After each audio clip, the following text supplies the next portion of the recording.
നിങ്ങൾക്കൊരു കടമയില്ലേ ജാനകിയമ്മേ? നിങ്ങൾ വിചാരിച്ച എന്തെങ്കിലും ഒരു സാമ്പത്തിക സഹായം ചെയ്യാൻ കഴിയും.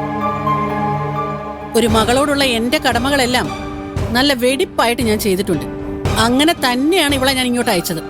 അതും പോരാഞ്ഞിട്ട് വീടിന്റെ പണി ആരംഭിക്കുമ്പോ ആ പേരും പറഞ്ഞ് ലക്ഷങ്ങളായി ഇങ്ങോട്ട് കൊണ്ടുവന്നത്. അത് നിമിഷയ്ക്കും നിങ്ങൾക്ക് എല്ലാവർക്കും അറിയാലോ. പക്ഷേ ആ തുകയെല്ലാം നിങ്ങൾ അനാവശ്യമായിട്ട് ചെലവഴിച്ചു കഴിഞ്ഞു. ഇനിയിപ്പോ എന്തെങ്കിലും സാമ്പത്തിക സഹായം കിട്ടുമെന്ന് എനിക്ക് തോന്നുന്നില്ല. കേട്ടല്ലോ മോനെ, ഭാര്യ വീട്ടിൽ കൊണ്ടുവന്ന് എന്റെ കണക്ക് പറയുന്നത്. ഓഫീസിലെ സാലറി എമൗണ്ട് അമ്മ നിങ്ങളെ ഏൽപ്പിച്ചത്, അത് ഇതുവരെ ബാങ്കിൽ എത്തിയിട്ടില്ലല്ലോ.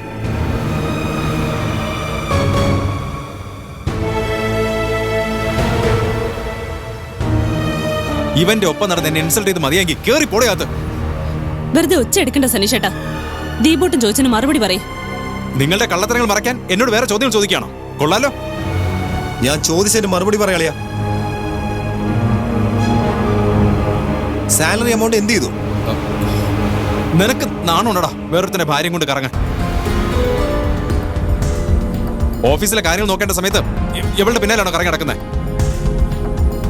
അമ്മാവൻ എന്തായാലും പറ്റിയ മരുമനെ തന്നെയാ കിട്ടിയിരിക്കുന്നത്. വിഷയത്തിൽ നിന്ന് മാറിപ്പോവാൻ നീ ശ്രമിക്കണ്ട. എന്റെ ചോദ്യത്തിന് ഉത്തരം കിട്ടാതെ ഞാൻ പോവില്ല. അവനോ? അവന്റെ കാര്യം പറയാൻ പറ്റില്ല മോളെ. പൈസ കൊണ്ടുവരാതെ അവിടെ നിൽക്കാൻ പറ്റില്ല എന്ന് അവൻ എന്നോട് പറഞ്ഞു. അവസാനം എന്റെ സ്വർണം കൊടുത്ത് സഹായിക്കാൻ ആ തള്ള നിർദ്ദേശിച്ചു. അവൻ ആ തള്ള പറയുന്നതേ കേക്കൂ. എനിക്കിതൊന്നും ഉൾക്കൊള്ളാനേ പറ്റുന്നില്ലല്ലോ. ചേച്ചി ഇതെല്ലാം കേട്ടിട്ട് മിണ്ടാതെ നിന്നാണോ അമ്മ പറയുന്നത്? അതേ മോളെ, നിമിഷം ഇപ്പൊ പഴയ നിമിഷമൊന്നും അല്ല. ആരെ കൊന്നിട്ടായാലും അവൾക്ക് പൈസ പൈസ എന്നുള്ള ചിന്ത മാത്രമേ ഉള്ളൂ. ആ വസുധയുടെ സ്വത്ത് മുഴുവൻ വിറ്റ് എത്ര രൂപ കൊടുത്തതാ അവൾക്ക് വീട് പണിയാനായിട്ട്. അതിന്റെ ഒരു നന്ദി അവനോ അവന്റെ ആൾക്കാർക്കോ ഇല്ല. എന്തിന് ഈ പറയുന്ന എന്റെ മോൾക്ക് പോലും ഇല്ല. സനീഷിന്റെ കയ്യിൽ ഏൽപ്പിച്ച പണം നഷ്ടപ്പെട്ടതെങ്ങനെ?